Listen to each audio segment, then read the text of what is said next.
programa de la radio y se me olvidó su nombre. Estamos nosotros, Mauricio Maravilla, él es abogado, muy familiarizado, ¿verdad? También él es conocedor de este proceso desde la etapa inicial.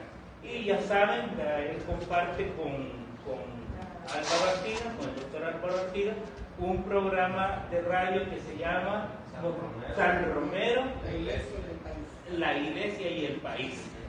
Me cuesta todavía. Y no es que no lo oiga, porque cuando puedo lo oigo, el programa, ¿verdad? Que es un programa que vale la pena seguirlo, muy participativo, ¿verdad? Entonces, yo dejaría en manos de Mauricio,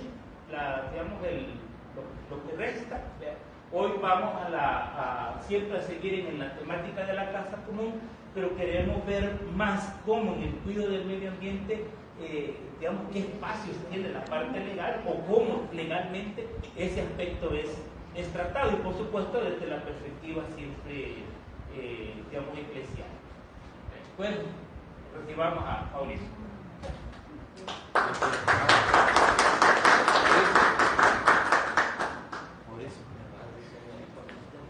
Sí. Pues quizás para terminar, solo Mauricio me ayuda en lo del tiempo. ¿Va? Y ya saben que hoy tenemos la campanita esta, ¿va? Igual, esperamos participaciones.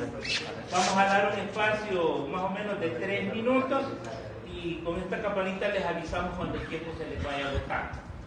Y también a Mauricio le vamos a sonar la campanita. Sí. Por favor. Hola, 1, 2, 1. Sí se escucha, ¿verdad? Bien. Muy bien.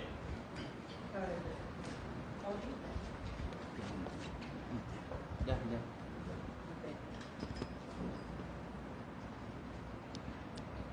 Bueno, gracias por la invitación. Me da gusto que nos volvamos a encontrar en este espacio.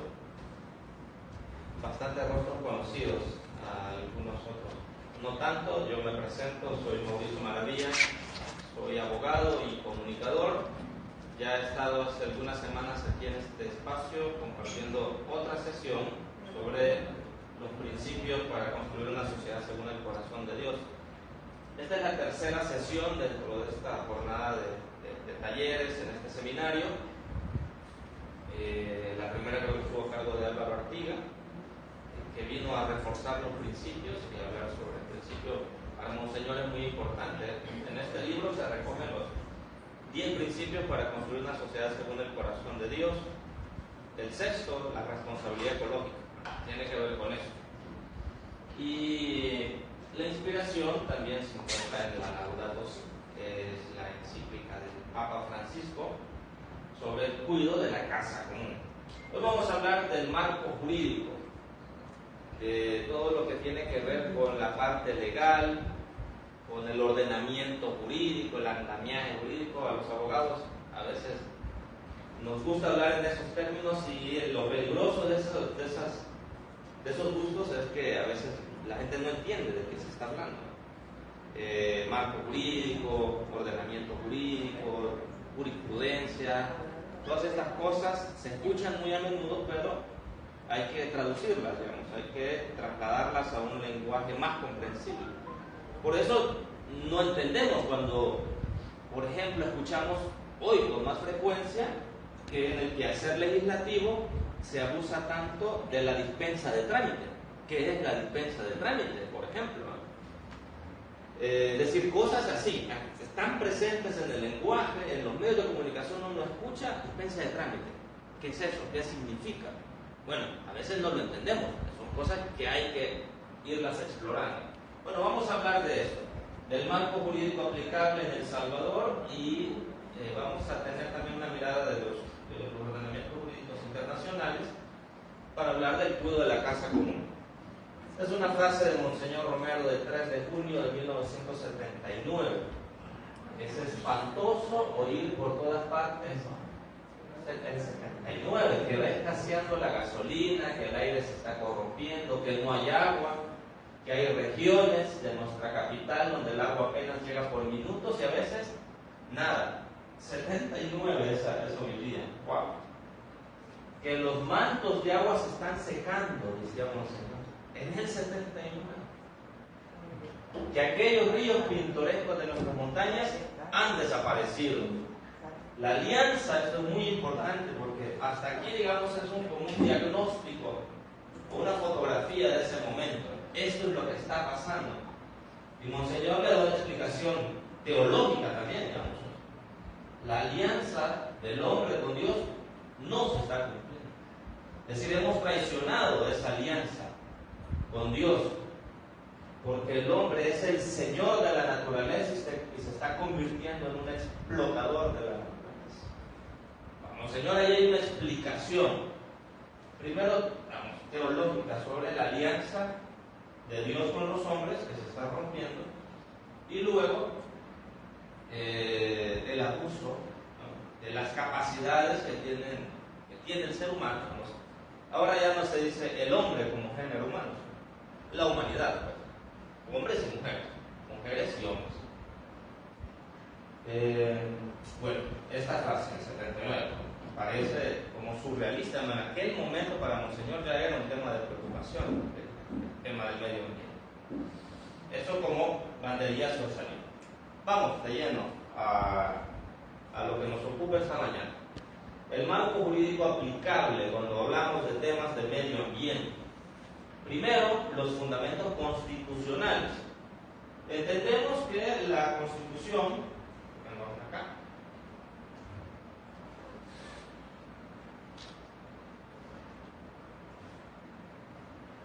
que la Constitución es como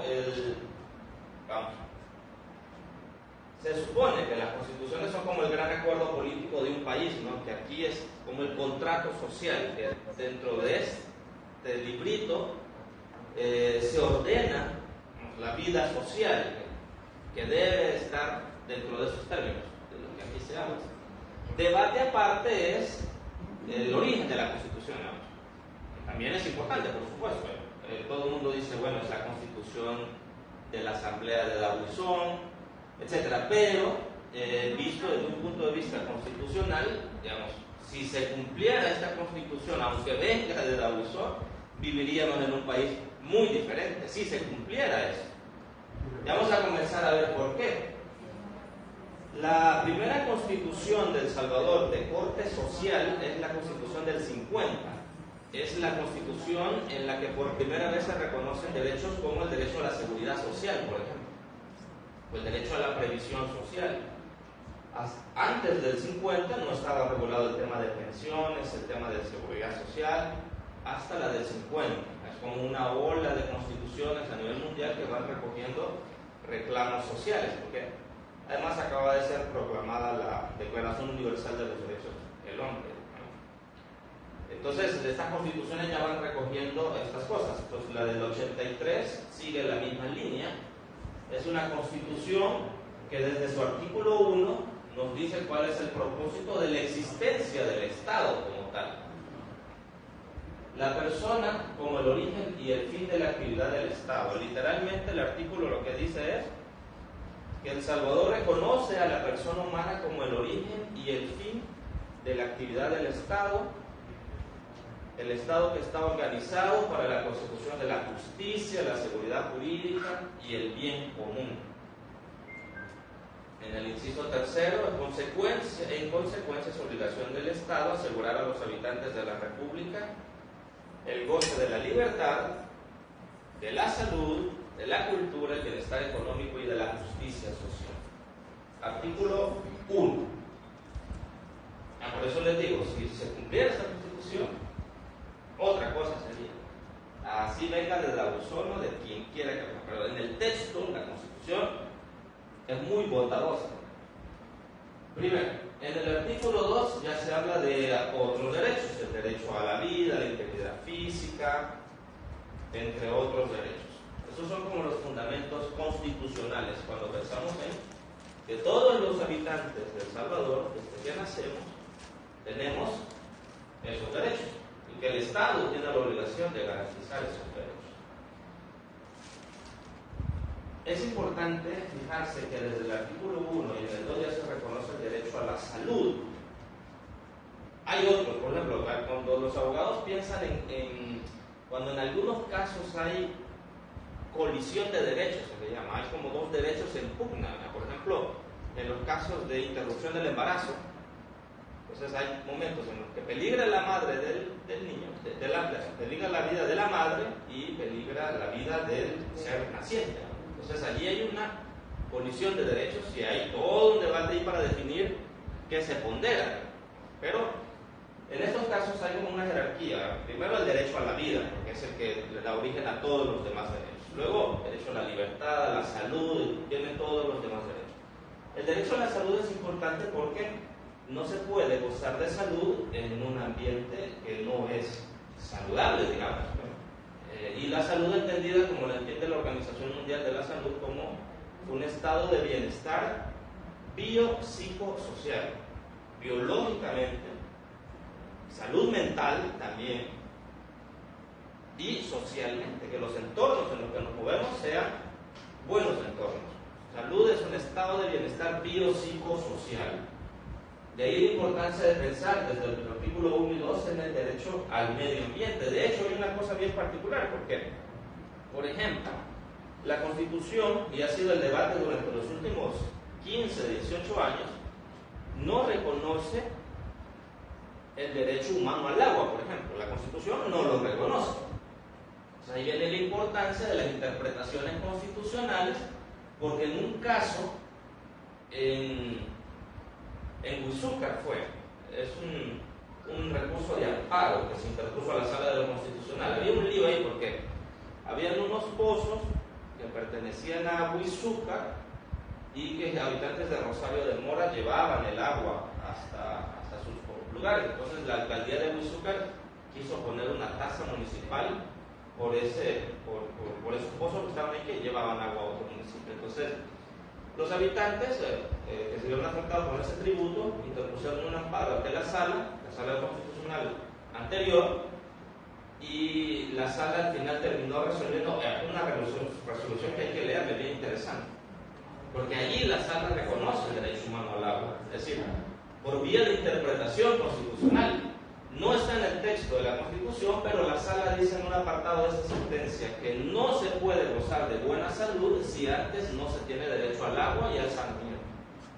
Entonces, vía interpretación constitucional, se extiende un derecho, vamos. Entonces, ahí es bien interesante. Esas interpretaciones son las que están a cargo de los tribunales constitucionales, pero cuando en las interpretaciones constitucionales se habla de progresividad de derechos, la interpretación está enfocada en garantizar más derechos. La Sala de lo Constitucional actual, la interpretación más famosa que ha tenido ha sido sobre la reelección, por ejemplo. Ahí el único derecho que amplía es al presidente para que se reelija un periodo más. Pero por la vía de interpretación constitucional, entonces el derecho al agua, según la jurisprudencia constitucional, está garantizado, porque estamos hablando de la salud. No hay salud si no hay agua y saneamiento. Así lo interpretó la Sala de lo Constitucional. El artículo 65 en adelante, antes y después del 65, la salud de los habitantes de El Salvador constituye un bien público, otro artículo. Y en el artículo 117, es deber del Estado proteger los recursos naturales, la diversidad e integridad del medio ambiente. Esos son los fundamentos constitucionales cuando pensamos en la regulación sobre temas de medio ambiente en El Salvador. Luego, como la Constitución no regula específicamente cosas, sino que como traza líneas generales y debe haber normas que desarrollen esos derechos. Por eso hay un código de salud, para hablar del tema de salud, por eso hay una ley general de educación, el tema de educación, por eso hay una ley de medio ambiente, porque cada cosa que la Constitución regula tiene que estar desarrollada en cuerpos normativos secundarios. Y ahí es donde nos surge la normativa nacional, o el ordenamiento jurídico, el marco jurídico, como le queramos llamar. Son todas las leyes que existen. Si pudiéramos hacer una cuenta de la cantidad de leyes que existen en El Salvador, son una cantidad infinita de leyes. Uno no les alcanza a estudiar todas. Por ejemplo, solo para el tema del medio ambiente, imagínense todas estas leyes. Solo en el tema del medio ambiente. Hay regulaciones en el Código Municipal que establece obligaciones y responsabilidades para las alcaldías en el cuidado del medio ambiente. Cómo otorgan permisos, cómo se regula el uso de los suelos, etc. Las alcaldías, a través del Código Municipal, tienen obligaciones y responsabilidades con el medio ambiente. Luego hay una ley de áreas naturales protegidas, ley de conservación de la vida silvestre, ley de gestión integral de residuos y fomento del reciclaje, etcétera, etcétera. Ley de minería, de prohibición de la minería metálica, de ordenamiento y desarrollo territorial, que tiene que ver con los permisos que se otorgan para la construcción de grandes complejos habitacionales. Eso tiene un impacto ambiental. Hay una ley que regula eso, ojalá que así fuera. Ley de medio ambiente, ley de agilización de trámites para el fomento de proyectos de construcción, ley forestal, ley de control de pesticidas, fertilizantes y productos para el uso agropecuario, etcétera, etcétera, etcétera. Hay una cantidad de leyes, solo en el tema del medio ambiente. Es una cosa que, bueno, hay que ir a leerles, ¿no? A buscar ahí, porque por ejemplo, aquí está Santiago Rodríguez, que tiene años y años junto al colectivo del Valle del Ángel, está luchando en esa, es una lucha que no tiene que ver solamente con los habitantes de Apopan, Ejapa, es algo que dentro del mediano plazo va a afectar a todos, a muchos de los que estamos acá, porque algunas áreas de San Salvador se van a ver afectadas con este tema. Entonces, allí tiene que ver muchas de estas cosas. Por ejemplo, una de las cosas, yo escuchaba estos días a Carlos Flores, estaba en una entrevista en la ISUCA, y cuando hacía un recorrido histórico sobre lo que ha pasado en el Valle del Ángel, por ejemplo. En el Valle del Ángel hay responsabilidades que la alcaldía obvió, porque la alcaldía emitió una ordenanza, creo que por el 2008 o 2009, que cambiaba la clasificación del suelo. Eso es muy importante. Yo recuerdo que en la sesión anterior, para quienes estuvieron, llegó un momento en el que hablábamos de la regulación sobre el uso del suelo, la vocación del suelo. Esto es muy importante porque en esa zona del Valle del Ángel, hasta el 2008, era considerada esa zona como una zona de vocación agrícola. Entonces allí no podía hacerse nada más que cultivar por la vocación de la tierra. Así se cultivara caña de azúcar y todo, bueno, digamos, lamentablemente los monocultivos aquí son muy comunes, pero la vocación era agrícola. Luego la alcaldía emitió una ordenanza, un reglamento que cambiaba la vocación del suelo y ya decía que tenía una vocación urbanística, me parece, que la definición. Ahí se abrió la puerta para que la familia Dueñas dijera, podemos, la familia Dueñas se adueñara, como dice el rey. Entonces, son cosas a las que hay que prestarle atención, porque ¿qué tiene que ver una ordenanza? ¿Cómo la ordenanza va a cambiar la vida de un territorio? Bueno, tal vez en el cortísimo plazo la gente no le vio el impacto que iba a tener esa ordenanza, ese cambio de regulación. Pero miren, 15 años después, ahí los heraldos del Evangelio están construyéndose una mega iglesia. Porque dicen que la Virgen de Fátima quiere una iglesia. Pero se cambió el uso del suelo por las facultades que las alcaldías tienen. Entonces es importante ir a revisar el código municipal y ver cómo allí hay regulaciones que tienen que ver con todo esto. La ley de medio ambiente en el caso de El Salvador, que es la que está acá, es del 98, ha sufrido algunas reformas. Cada ley también, así como la norma primaria es la Constitución, y allí se establecen derechos y obligaciones también, derechos, deberes y obligaciones. Estos deberes, obligaciones, derechos se desarrollan en leyes secundarias, que son todas estas. A su vez, las leyes secundarias tienen reglamentos que regulan cuestiones más específicas. Por ejemplo, procedimientos. Hay reglamentos, varias de esas leyes tienen reglamentos. Algunas ya son llamadas así como tal, reglamentos. Reglamentos. Es decir, regulan cuestiones más específicas sobre un un permiso ambiental, ¿cuáles son los pasos que se van a seguir? Eso está regulado en un reglamento. Entonces, esas son como tres categorías de normas: la Constitución como la norma primaria, las leyes secundarias y reglamentos. Luego hay cuando uno comienza a estudiar derecho en los primeros años, le enseñan una pirámide que se llama la pirámide de Kelsen, de Hans Kelsen. Entonces se establece la Constitución, leyes secundarias, reglamentos, ordenanzas, decretos, bla, bla, bla, bla. Todo el ordenamiento jurídico. Pero nada de lo que esté por debajo de la Constitución tiene que salirse de eso. Por eso existen tribunales constitucionales o salas de lo constitucional que, cuando una ley surge, si alguien dice esa ley está fuera de la Constitución, entonces se presenta una demanda y la sala analiza y dice, esto está fuera del alcance constitucional, entonces esa norma técnicamente dice se expulsa del ordenamiento jurídico, se declara inconstitucional. Así ha pasado con muchas cosas, nombramientos de funcionarios, leyes, reformas, etc. Digamos, esa es una mirada general de lo que es el ordenamiento jurídico en El Salvador. Luego, a nivel internacional también hay regulaciones, y aquí es bien interesante porque digamos que, yo creo que todos alcanzan a ver, digamos que juguemos un poquito a la jerarquía constitucional. La Constitución primero, por encima de todo, luego las leyes secundarias, ordenanzas, reglamentos y todo lo demás. Aquí hubiese un montón de libros. La Constitución, cuando habla de los tratados internacionales que son celebrados y suscritos por El Salvador, suscritos y ratificados por El Salvador, habla de que cuando una ley secundaria y un tratado entran en conflicto, prevalece lo regulado en el tratado internacional.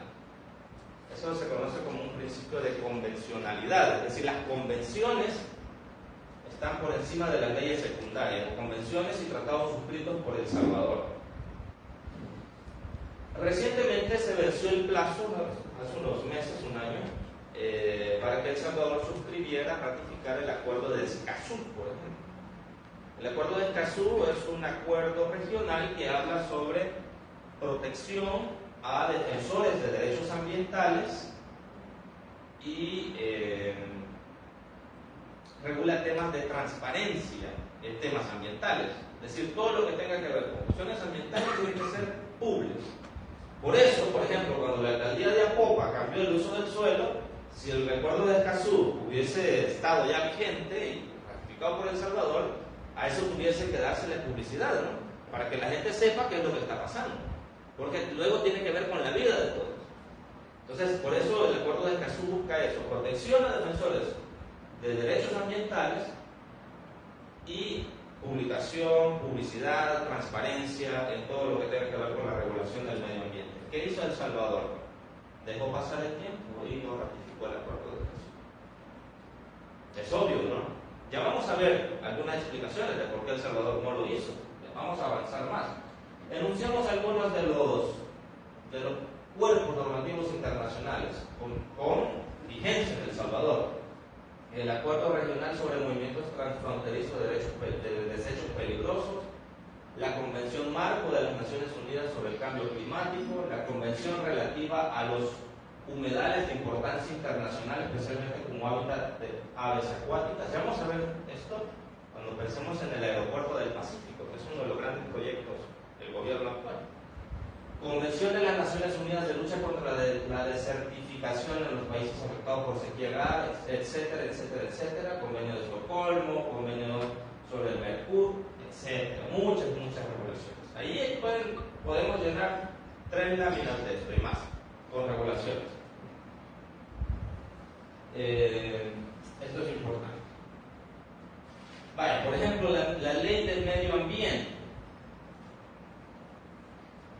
La ley de medio ambiente regula, porque todos esos derechos luego si se incumplen, si estas cuestiones no se respetan, ¿a quién acude uno? A solo publicar ahí un tuit, una denuncia, decir, mire, la alcaldía de Mexicanos, que es como el ejemplo clásico, lleva ya 3 semanas sin recoger la basura. Ajá, pero a los diputados se les ocurre que mejor hay que multar y meter a la cárcel a quienes botan basura en la calle. y no regular que las alcaldías cumplan con su responsabilidad de recoger los desechos sólidos. Hoy los diputados quieren castigar a la gente en lugar de decir que los alcaldes son incapaces de recoger su basura. Ya vamos a ver eso. ¿A quién acude uno cuando hay reclamos en temas ambientales? Primero, la ley de medio ambiente crea una jurisdicción ambiental, es decir, juzgados de lo ambiental, jueces con competencia en temas de medio ambiente. Leemos el artículo 99 de la ley de medio ambiente. La jurisdicción ambiental para conocer y resolver acciones a través de las cuales se deduzca responsabilidad civil derivada de actos que atenten contra el medio ambiente corresponden a, ahí se cree, los juzgados ambientales de primera instancia y las cámaras ambientales de segunda instancia con asiento en la ciudad de San Salvador, Santa Ana y San Miguel para que conozcan el grado de apelación de las sentencias y los autos que los juzgados ambientales de primera instancia pongan fin al proceso, así como las resoluciones que la ley señala expresamente. Vale. Hasta ahí ya nos todo muy bonito, ¿no? Entonces, hay derechos, hay obligaciones, hay leyes, hay juzgados. Y entonces, ¿cuál es el problema? Aparentemente, hay una regulación en El Salvador sobre el tema del medio ambiente. Bueno, el problema es que esas leyes y reglamentos se ignoran, se incumplen, se transgreden sin mayores consecuencias. Aquí ha habido casos que son realmente bochornosos, penosos. Por ejemplo, el de Baterías Récord, en Sitio El Niño, en San Juan Obispo, en La Libertad. ¿Qué pasó con los responsables de eso? Se fueron. ¿Y quién le respondió a esa gente por la contaminación? Nadie. ¿Y qué pasó? Nada. Entonces, y esas leyes ya estaban vigentes. Y no pasó nada. Es decir, eso lamentablemente es como el retrato, la fotografía de lo que existe en El Salvador. ¿Qué pasó después? Por ejemplo, hace un poco más de un año, la Asamblea Legislativa emitió un decreto que ordenaba cesar de sus cargos a los jueces mayores de 60 años. Dijo que para evitar temas de corrupción y todo ese rollo. Bueno, ese decreto también le abrió la puerta para un montón de arbitrariedades que hoy se están dando al seno del órgano judicial. Una de esas es esto, ¿verdad? Traslado de jueces. Si un juez resuelve algo que al gobierno no le gusta, inmediatamente va a la orden de la Corte Suprema de Justicia para que ese juez sea mandado a otra parte y premiar a los amigos de los magistrados con puestos, ignorando todo el tema de especialidad. Por ejemplo, una de las juezas que ha llegado a la Cámara Ambiental viene de los juzgados de familia. Denunció el Foro del Agua, que cuestionó la colocación de nuevos jueces y magistrados en una nota del 11 de octubre del año pasado, 2021. Apenas unos días después de aprobada la reforma. En materia jurisdiccional, uno espera que cuando por desgracia uno es procesado, digamos, en el ámbito penal, uno espera llegar donde un juez que sepa de materia penal, que tenga la suficiente independencia y que resuelva con base en las pruebas que se aporten en los procesos. Eso es lo ideal, ¿no? Independencia judicial. Aquí no se respeta el principio de especialidad, por ejemplo. Una jueza de familia terminó en una cámara ambiental. Hay un caso que yo conocí, un amigo me contaba que en los juzgados de lo laboral aquí en San Salvador, con esas reformas, llegó una jueza que venía del ámbito penal, toda su vida en el ámbito penal, y el primer día ya tenía una audiencia programada. Bueno, lo cuento entre risas, pero es lamentable. Y le dice a uno de los colaboradores: mire, préstame su código laboral, porque yo en mi vida me he leído un código laboral después de que salí de la universidad, a resolver temas laborales. La Corte Suprema de Justicia propiciando esas cosas. Recientemente, esta semana, en la sede de las Naciones Unidas en Ginebra, se ha llevado a cabo una audiencia especial para averiguar si El Salvador está torturando en las cárceles. El Comité contra la Tortura de las Naciones Unidas convocó a El Salvador y llamó a la Asamblea Legislativa, al órgano judicial y al órgano ejecutivo para que puedan explicar las denuncias que hay sobre tortura en centros penales. el representante de la Corte Suprema dijo que hay independencia judicial. Yo voy a decir aquí, hay independencia judicial, que se están respetando los procesos, que nadie está siendo detenido de manera arbitraria. Solo ahí lleva como 3 o 4 mentiras. Esto está pasando a nivel jurisdiccional. Entonces, hay derechos, sí, hay obligaciones, hay responsabilidades, hay competencias, facultades, etc. Y hay una jurisdicción a la que acudir si eso no se respeta, para que esta jurisdicción haga cumplir la ley. Pero ¿cómo se va a cumplir la ley si la gente que está llegando a los juzgados ni siquiera sabe de temas ambientales? Hasta ahí, digamos, como lo que tenemos. Luego hay que fijarse en la cantidad de leyes. Es importante saber lo que había antes, lo que estaba vigente y lo que ahora se está aprobando y hacia dónde nos está llevando todo esto. Aquí está la almendra, aquí está el clavo. El año pasado, el 21 de diciembre, la Asamblea Legislativa aprobó la Ley General de Recursos Hídricos. Esta ley es la que dijeron desde el Ejecutivo venía a satisfacer todas las demandas de la población, de los ambientalistas, etcétera, etcétera, que desde hace años están exigiendo la aprobación de una ley de aguas. El tema tenía que regularse, había consenso en cuanto a que tenía que regularse, pero no de esa manera que se hizo ahí en esa ley. Por ejemplo, esa ley recoge, vamos a ver, para no alterar lo que la ley dice. La Ley General de Recursos Hídricos aprobada antes de la Navidad de 2021 fue como el regalo de Navidad del gobierno, aprobar esa Ley de Recursos Hídricos. De hecho, así dijeron. Los diputados dijeron que era como un regalo para el pueblo salvadoreño aprobar esa ley. Bueno, el gran regalo era autorizar la explotación de más de 365,000 metros cúbicos de agua sin establecer límites de consumo diario y con plazos de hasta 15 años. Es decir, la ley que fue aprobada por los diputados de Nuevas Ideas permite a las entidades privadas, piénsense en los dueños, por ejemplo, o los azucareros, entidades privadas, públicas y personas naturales o jurídicas disponer de todo el agua que quieran para fines privados, sin ningún límite y sin tomar en cuenta que en El Salvador cada vez hay menos agua apta para el consumo humano. Los diputados de Nuevas Ideas y sus aliados, más el diputado de nuestro tiempo, Johnny Wright, que viene de una familia de azucareros, es obvio que iba a votar por esa ley. Se puede oponer en todo lo demás, pero lo que tiene que ver con los intereses de su grupo económico, vota por Nuevas Ideas. Pues eso, se aprobó esa ley de recursos hídricos. Vaya. Pues las leyes, digamos, luego se van aplicando de manera progresiva, van abriendo puertas, van abriendo posibilidades, van permitiendo cosas, ya iremos viendo el impacto de eso, de esa ley. Es más, yo me atrevería a decir que estamos mejor sin ley que con esa ley.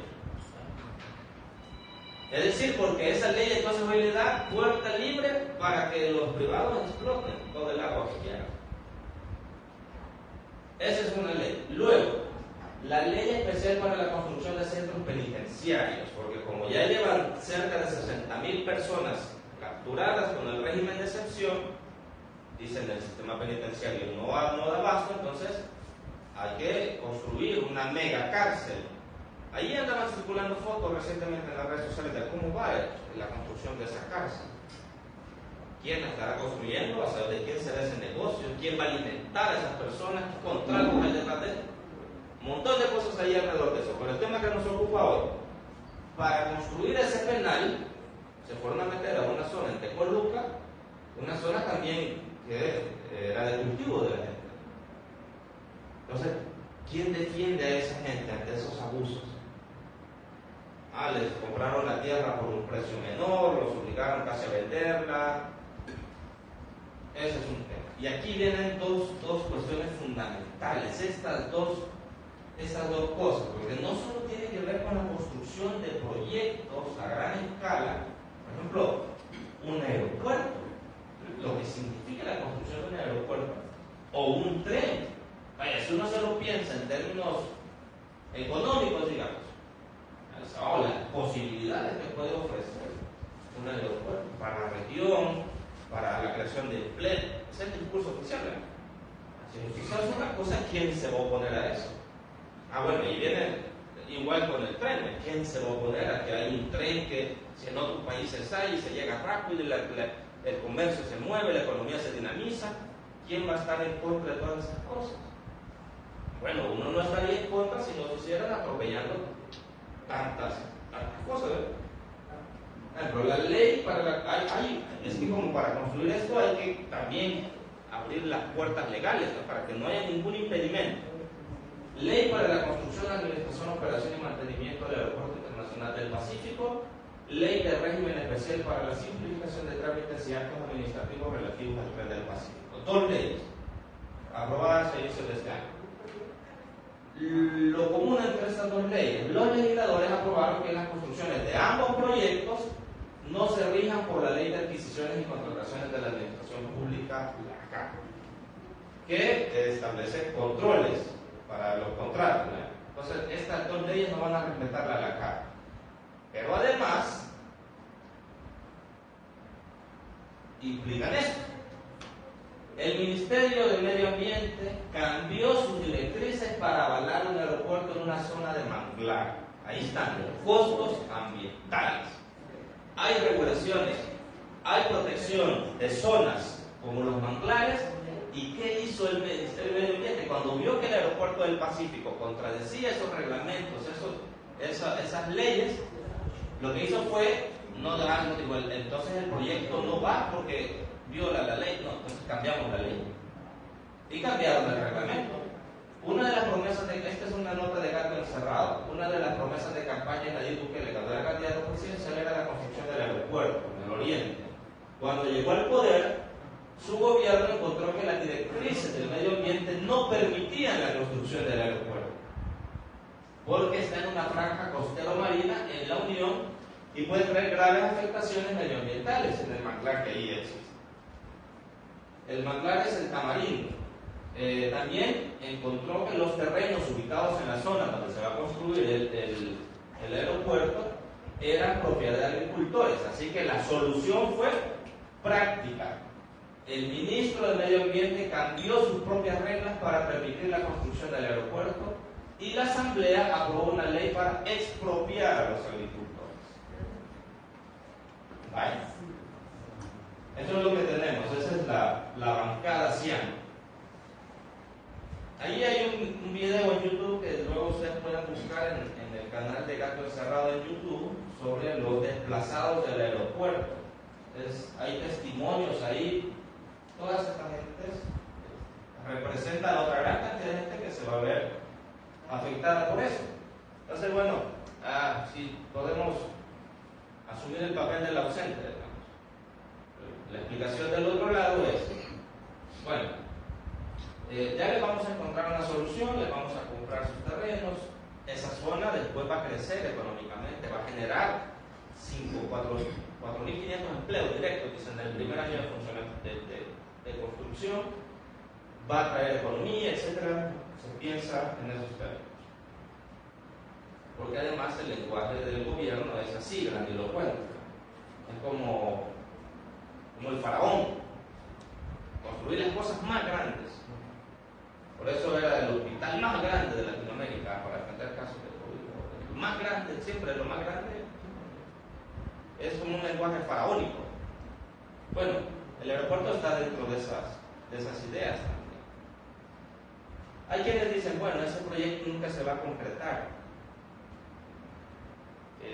Bueno, yo no creo que podríamos ser tan optimistas en cuanto a la voracidad del capital. Porque aquí no se trata solo de Nayib Bukele, digamos, o de su círculo, sino de qué intereses hay detrás del presidente. ¿Quiénes son realmente los que están impulsando esos proyectos? No sé si Álvaro Artiga en la sesión que tuvo con ustedes recientemente les explicaba, él tuvo una conferencia recientemente en el marco de las actividades por el aniversario de los mártires jesuitas, una conferencia magistral sobre un poco de historia de El Salvador también. O sea, Álvaro identifica 4 momentos importantes en la historia. Así muy brevemente, es una reflexión de Álvaro, que yo la comparto porque me parece que explica bien esta cuestión. 4 momentos de la historia que son importantes. El primero, allá por 1880, cuando se da el auge del café y las familias que habían tenido otra actividad productiva hasta ese momento ven en el café una posibilidad, pero para que el café se desarrolle necesitan tomarse el Estado y que desde el Estado se propicie todo el clima para que el café se produzca. Entonces, ¿qué hicieron? Aprobaron 2 leyes. Una, la ley que quitaba a los ejidos, las propiedades sobre la tierra, a los indígenas, que eran las zonas de laderas, en las montañas, etc., porque allí es donde iba a cultivarse el café. Entonces, esas tierras se le quitan a la gente y se mete el cultivo del café. Y la segunda ley, la ley contra la vacancia, porque necesitaban mano de obra. Entonces, cualquiera que estuviera ahí desocupado, pues por ley, por decreto, a cortar café. Desde el Estado, beneficiando negocios de grupos económicos. Un primer momento con esas características. Eso duró unas décadas, hasta que allá por 1950, en el mundo, en la región sobre todo, se comienza a dar un proceso de industrialización. Y en el bachillerato a uno le enseñan ese periodo como el periodo de sustitución de importaciones, de la industrialización por sustitución de importaciones. Como industrialización, básicamente era industrializar el país. O sea, el mismo grupo económico que tenía el poder sobre el Estado, porque los presidentes cambian. Hoy va uno, mañana está otro, pero los grupos económicos que están detrás de la figura presidencial, esos se mantienen en el tiempo y solo van adaptándose a los momentos. Por eso digo, no es que cuando a veces la gente trata de explicar los procesos políticos en los que estamos hoy, dice el presidente, sí, él es un actor importante y es el rostro visible de todo lo que está pasando, pero ¿quiénes están detrás de él o a su lado?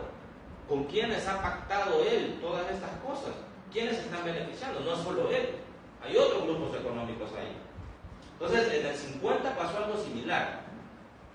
Estas familias necesitaban infraestructura que garantizara un proceso de industrialización. Entonces ahí es donde comienzan a nacer las grandes represas, por ejemplo. Son herencia de ese periodo, porque se necesitaba energía eléctrica para la industria. Entonces hay que producirla. Entonces todos los recursos del Estado puestos a disposición de negocios particulares, grupos beneficiados.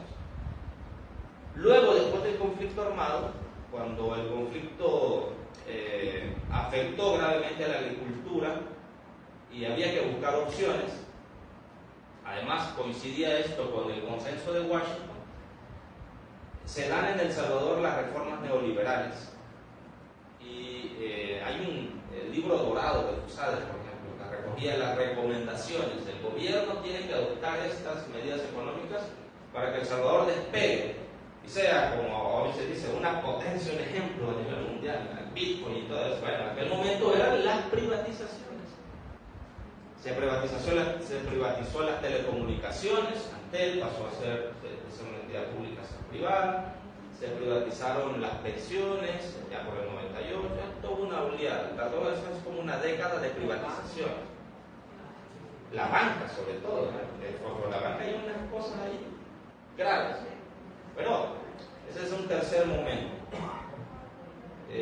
Cuando se cambia el modelo económico y se deja de pensar en un modelo productivo para pasar a un modelo económico de bienes y servicios.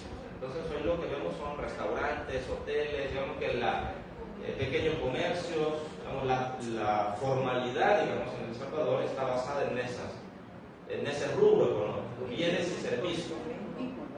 Turismo también, que tiene que ver con todas estas cosas. Vamos a ver cómo todo esto se enlaza.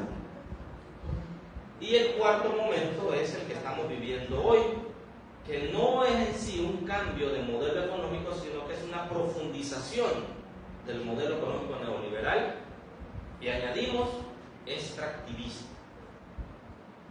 El presidente Bukele y su grupo económico y sus diputados están propiciando, están impulsando, garantizando un modelo económico neoliberal, sí, pero más agresivo, más extractivista que lo que hemos tenido. Entonces, ¿cuál es la oferta? Por ejemplo, con Surf City. Surf City no existe como tal, digamos. Es un concepto. Porque uno va y dice, ¿dónde está Surf City? No hay nada, no hay una infraestructura. Y al Tunco le quisieron cambiar el nombre, pero esa playa existía, ¿no? No existe Surf City como infraestructura, como lugar al que ir, pero es un concepto que en el fondo explica el ofrecimiento del presidente a empresarios poderosos, diciéndoles, vengan, aquí está toda la franja costero marina dispuesta para que ustedes la exploten.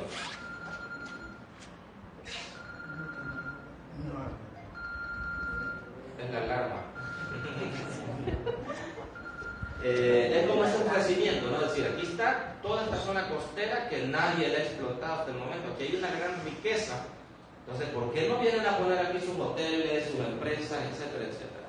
Además, si quieren mover cosas, va a haber un tren que se los mueva rapidito. Si quieren traer cosas, habrá un aeropuerto que se los mueva. Todo está dentro de la misma lógica. Es decir, si uno se lo piensa a corto plazo, uno puede pensar que el gobierno improvisa, digamos, y en ciertas cosas parece que así es. Por ejemplo, cuando se dan eventos en los inviernos, uno dice, no hay una respuesta coordinada del gobierno para atender estas cosas, y van improvisando. En esas cosas improvisan, pero en su proyecto económico no están improvisando. Ahí no están improvisando, ahí llevan todo bien arreglado. Entonces, el tren del Pacífico, el aeropuerto del Pacífico deben entenderse desde esa óptica. Luego, ante todas esas amenazas, ¿qué es lo que podemos esperar? Una resistencia de parte de la gente que, en primer lugar, se ve afectada. Pero si las luchas son individuales, digamos, es que ahorita son afectados los del aeropuerto, entonces hay que ver ellos cómo resuelven. O los del Pacífico, del tren del... hay que ver cómo salen.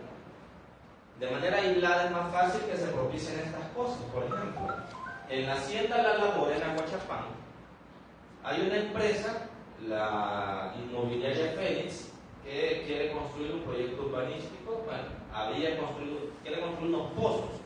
Esos pozos no tienen los permisos ambientales. Cuando la gente de la zona comenzó a reclamar, comenzó a cerrar calles, acciones de hecho, ¿qué fue lo que pasó? Bueno, lo capturaron. Es como la criminalización de los defensores de los derechos medioambientales. Un policía, una vendedora de yuca frita y un hombre que se ganaba la vida haciendo viajes con sus picas han pasado casi 2 meses. Eso fue... bueno, esta nota ya voy a buscar de cuándo es, pero es de enero de este año. Hasta entonces llevaban 2 meses en prisión por reclamar su derecho al agua. La Cámara ordenó liberarlos, pero las últimas noticias que se han conocido es que aparentemente ya hay una orden de nuevo para capturarlos. Entonces dice, la gente defendiendo la vida y con lo que se toca con un Estado que los mete presos. Y hoy, y entonces, no, pues tal vez el juez valora, y con los jueces que tenemos hoy, ¿qué garantía hay de que la gente va a tener derecho para defenderse? Esas cosas están pasando. Al mismo tiempo, los diputados acuerdan reforma penal para encarcelar a quienes hacen basura en la calle y en otros lugares públicos. No hay controles para quienes abren pozos, explotan el agua y contaminan y vierten desechos en los ríos. Eso pasa sin pena ni gloria. Pero no se les vaya a ocurrir a ustedes ahí dejar basura en la calle, porque prisión no es multa siquiera. De hecho, la propuesta inicial fue del diputado Rodrigo Ayala, y él proponía multas. Los diputados dijeron nada de multas, prisión. La bancada de Nuevas Ideas también presentó ahora otra reforma a la ley de medio ambiente para sancionar con multas quienes boten en la calle menos de 2 libras de basura. Esto es del 25 de octubre, hace una semana se acaba de pasar esto. Entonces, vaya, todas estas cosas están pasando frente a nuestros ojos. Esto es a nivel local. Vamos, eso es como, vaya, porque podemos hablar mucho de las leyes, del marco jurídico aplicable, pero ¿qué nos garantiza que ese marco jurídico dentro de un año va a estar desbaratado? Va a haber otro montón de leyes que vayan en ese sentido, como la ley de recursos hídricos, la ley para la construcción del aeropuerto y del tren del Pacífico, las leyes que se están aprobando en materia energética, una cantidad de reformas y leyes se están dando hoy día, y como uno no tiene el tiempo de estar todas las plenarias viendo qué es lo que se aprueba y todo, hay una labor ahí también que hay que hacer para saber por dónde va la cosa y tener esa capacidad de mirar más allá de las coyunturas, porque hay un proceso que se está construyendo y no nos estamos dando cuenta. Es un proceso como digo, es una vuelta de tuerca, digamos, al modelo neoliberal, es radicalizarlo, volverlo más feroz, más extractivista. Y hay costos ambientales, inevitablemente. Los hay, y son graves. El mundo, mientras tanto, se debate en esto. Acaba de ser la COP27, que es como la conferencia de las Naciones Unidas para pensar en temas de cambio climático. Hasta en el vocabulario que utilizamos hay que tener cuidado, porque aquí se habla de medio ambiente. Vaya, medio ambiente es como decir Estado de Derecho. Esos términos están vaciados de contenido. Tanto que hemos hablado del medio ambiente, si es que desde que estamos chiquitos en la escuela nos hablan del medio ambiente, ya está vaciado de contenido eso. Hay que decir que estamos frente a una crisis climática que tiene impactos en la vida de todos, así de grave es la situación. Es una crisis y ante la crisis hay que responder, porque si no, nos lleva de encuentro. Es decir, dentro de tantos años el manglar va a decir, hay cosas que ya están pasando. Claro, y uno se lo piensa desde estos países pequeños y las luchas, como decía Eduardo Galeano, mucha gente pequeña, en lugares pequeños, haciendo cosas pequeñas puede cambiar el mundo. Sí, es cierto, pero hay responsabilidad de los países industrializados. Y ya vamos a llegar a una lámina en la que se explica, o que explica más bien, cómo nuestros países también son utilizados por grandes empresas multinacionales para hacer proyectos que en sus países no se les permiten. Porque estos países, hacia afuera, no les importa, como va a ser territorio de ellos, que ahí tienen regulado todo y tienen prohibido todo. Pero allá, que en otros países que hagan lo que quieran. Bueno, se ha discutido en la COP27 de los países de América Latina, sobre todo el presidente Gustavo Petro de Colombia, han exigido más financiamiento de los países ricos para los países en vías de desarrollo, países pobres, pues, tercer mundo. Que esos países industrializados tienen la mayor responsabilidad en lo que está pasando a nivel planetario.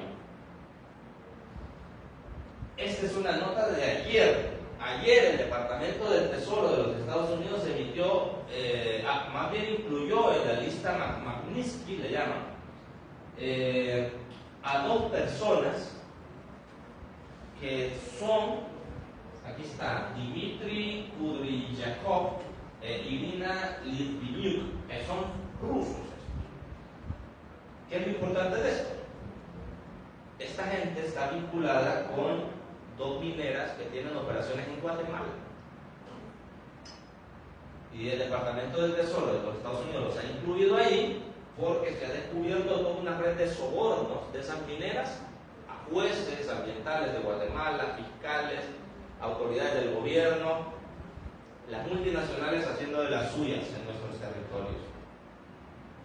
El tema minero en El Salvador está prohibido, pero tenemos la mina Cerro Blanco, allí en Jutiapa, zona fronteriza con El Salvador, que tiene un impacto en nuestro país. De hecho, hubo una consulta popular recientemente en Jutiapa y la gente votó en contra de esa minería, de ese proyecto minero, pero luego las autoridades dijeron, sí, pero es que esa consulta no tiene fuerza vinculante. Entonces, igual, le hago una opinión, pero el proyecto sigue adelante.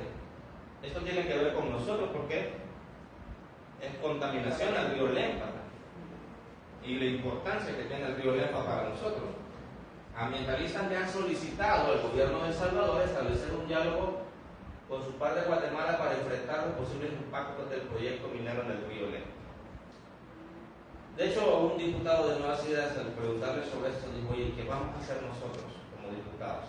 ¿Que quieren que cambiemos el curso del río? Entonces que el río ya mejor lleve la contaminación de aquí para allá y no de allá para acá. Y dice, la respuesta fue en ese tono, ofensivo, pues, porque es una cuestión que uno dice: yo estuve recientemente en Antigua Guatemala y ahí curioseando en el mercado con la gente, que hay que entender que el presidente Bukele se ha vendido en el mundo como El Salvador de El Salvador. Entonces yo me encontraba gente: El Salvador, el presidente Bukele. Me entusiasmaba, yo digo, y ese liderazgo regional que tiene esa buena imagen, ¿por qué el presidente no lo utiliza para tener si tanto defiende a su país, tan bueno como nosotros? Bien podría presionar y con un tuit que ponga en contra de ese proyecto. Yo pienso que las cosas, porque el hombre tiene esa influencia, pues, por lo menos a nivel comunicacional y mediático, el hombre mueve cosas, en Honduras, en Guatemala, tiene un impacto. Bueno, ahí hay una prueba para el presidente para que haga algo en cuanto a ese proyecto. Y ahora la pregunta, ¿no? La pregunta, ya con toda esa exposición, ¿qué hacer?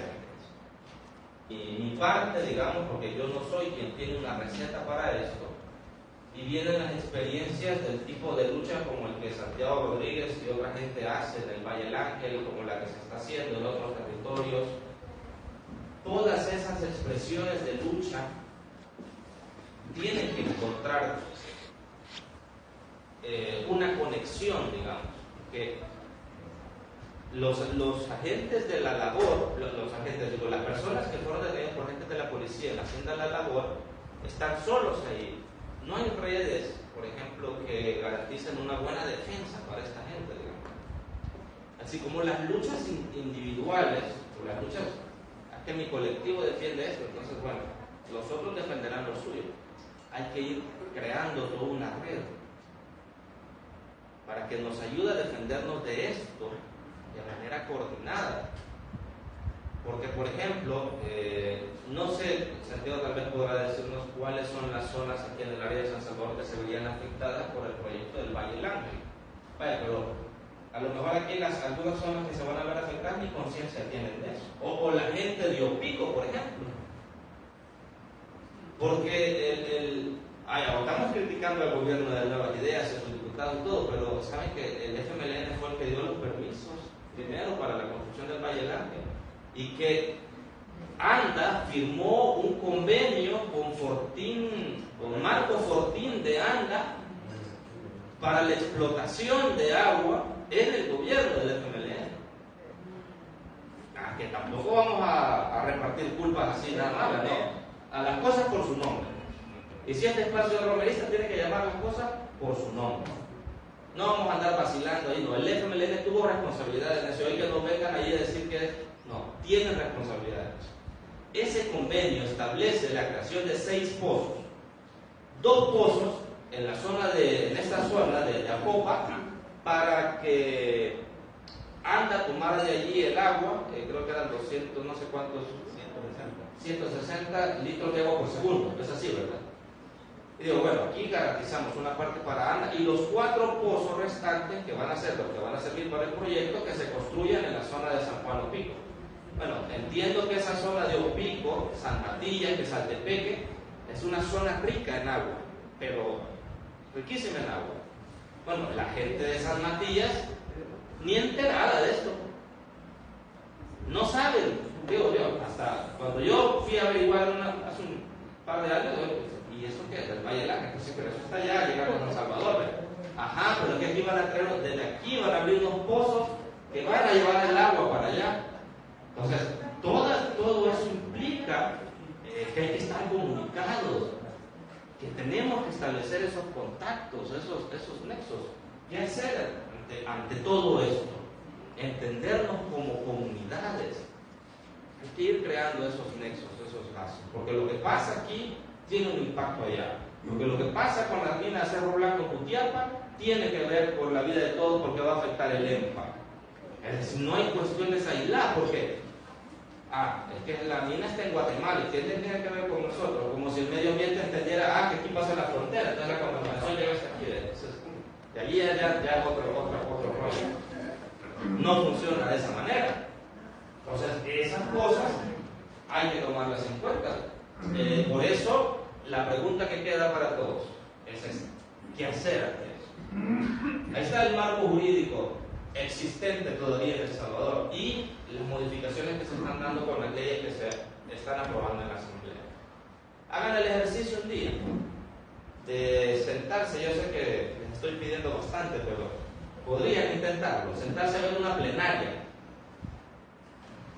un par de horas, digamos, a ver una plenaria y observar cómo se abusa de la dispensa de trámite. ¿Qué implica la dispensa de trámite? Porque comencé con esa pregunta, para no dejarla en el aire. No hay discusión del proyecto. Por ejemplo, una iniciativa viene del Ministerio de Economía. Entonces, lo ideal, según el proceso de formación de ley que establece la Constitución, es que esa pieza de correspondencia tenga iniciativa de diputados. Si tiene iniciativa, va a una comisión, a la Comisión de Economía. Allí se dan rondas de discusión. Lo ideal sería que se llamara expertos para discutir el tema, la academia, economistas, críticos, etcétera, y que el producto de esa comisión sea una ley discutida.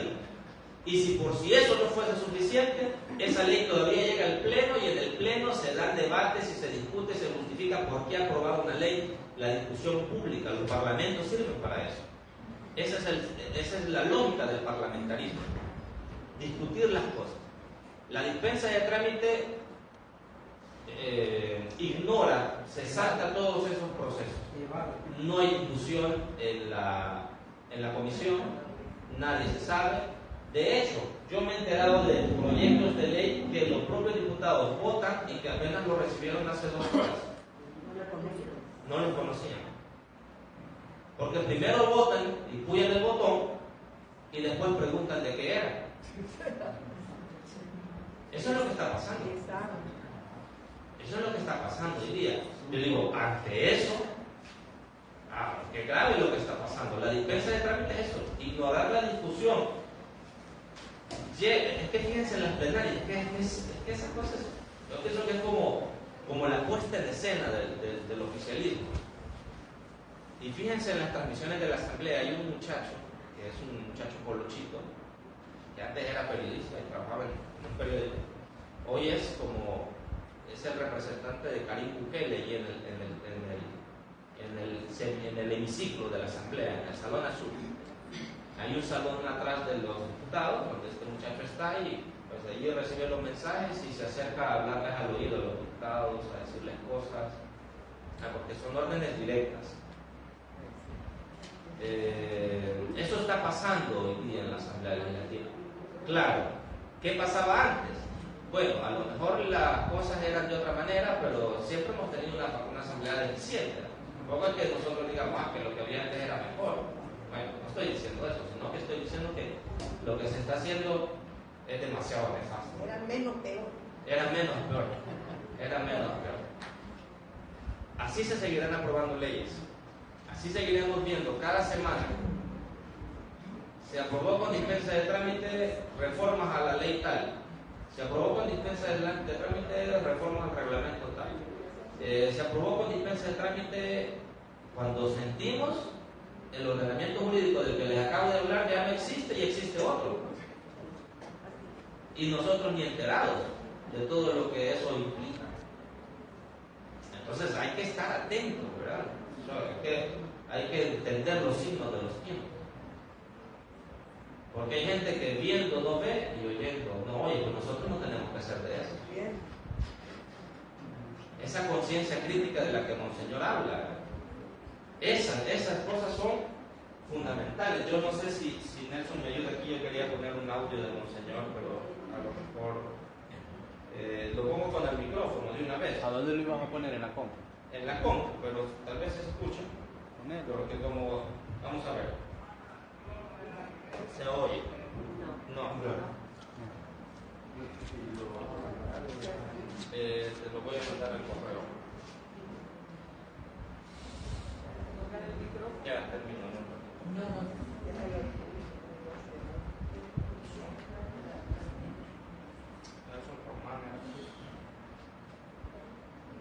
Como estamos en vivo, así que estas cosas suceden. Ahorita terminamos. Solo quiero que escuchen esto, porque como este es un espacio con inspiración romeriana, no podemos dejar de escuchar a Monseñor Romero.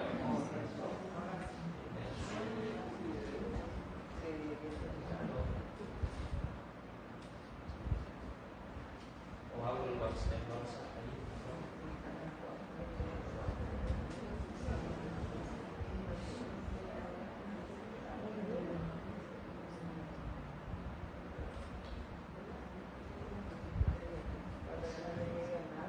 Bueno, y otra cosa que también quería decirles es que como estamos acostumbrados tanto a caer en distracciones, mañana comienza el Mundial, por ejemplo, y viene el periodo de Navidad. Vaya, vamos a ver en las próximas plenarias que aprueban, porque ¿cómo se aprobó la ley de recursos hídricos? 2 días antes de salir de vacaciones, porque las vacaciones le bajan el tono a todo.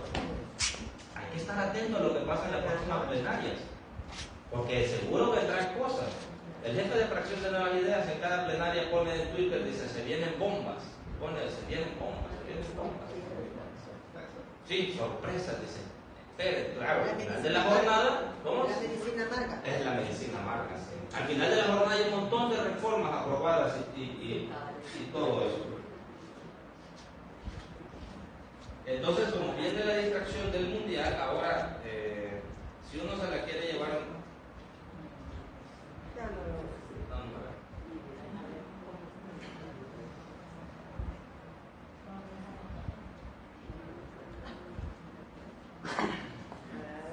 Bueno, no entiendo lo que está. Si uno se la quiere llevar de muy crítico, 2 cositas nada más sobre el tema del Mundial. Yo creo que es atinente para despertar la conciencia. Va a ser en Qatar, y ahora se dice Qatar es un país que viola derechos humanos. Un periódico inglés publicó que solo en la construcción de las sedes para el Mundial murieron 6.000 obreros, 6.000 trabajadores. Es un país que, por ejemplo, la comunidad LGTBI y todo esto es pena de muerte. Ahí uno dice, vaya, interesante, porque se abre el debate a partir de un evento deportivo, se abre el debate sobre derechos humanos, ¿verdad? Eso es importante, pero imagínense hasta en eso, cómo caemos también en simplificación, porque eso es grave lo que está pasando ahí. Pero a diario mueren 24.000 personas de hambre en el mundo. 24.000 personas mueren de hambre todos los días en el mundo.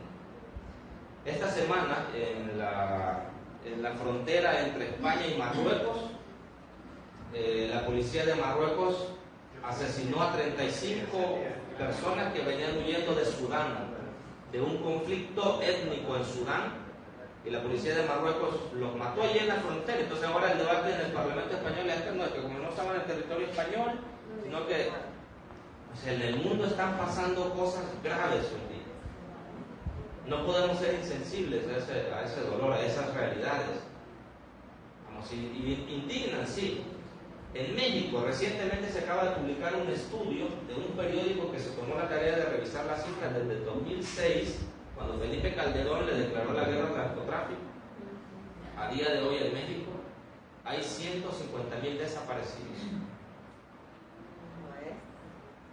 Maestros asesinados, periodistas, defensores de derechos humanos. México es un país en el que a las mujeres se les asesina a diario, realidades cercanas. Pero aquí mismo en El Salvador están pasando un montón de atropellos. Hay que abrirnos a la sensibilidad de estos temas. No para decir, que arruinó este mundo y entonces no hay nada que hacer. No, porque el mundo está arruinado, uno tiene que encontrar ánimo y decir, pues por lo menos aquí en este espacio se encuentra ánimo uno y hay que salir a hacer cosas. Y gente que viene de las parroquias, por ejemplo. La labor que se hace, porque se puede hacer desde las parroquias, es una cosa maravillosa. De eso va el audio que yo quería compartirles. No hay problema, ¿verdad? No hay problema.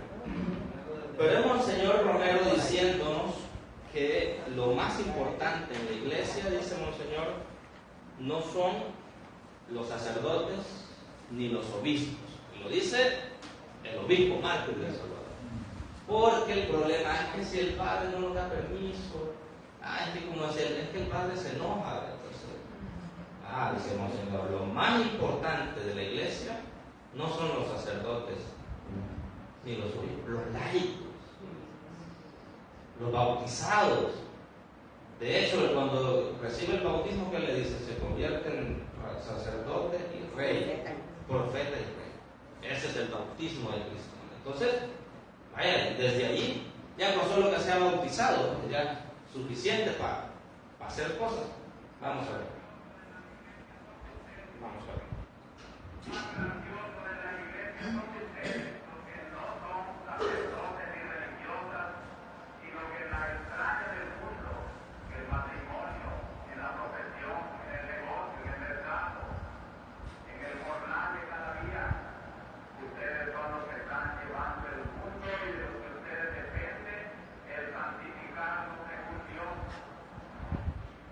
Ustedes, dice Monseñor. No los sacerdotes, no los obispos. Yo no tengo nada en contra de sacerdotes y obispos, ni líderes religiosos. Miren el ejemplo de Santiago la Luterana, en la Iglesia Católica el Padre Roque Regalado, Lucio Reyes. Así podemos enumerar un montón de sacerdotes, de gente comprometida que está dispuesta a acompañar estas luchas. Cuando nos preguntamos qué hacer ante esto, también implica compromisos a nivel parroquial. Ojalá la misa de los domingos no fuese solo la celebración tradicional del rito de la misa como tal, sino que la misa del domingo como la celebración del triunfo de la vida sobre la muerte y en el territorio parroquial, diciendo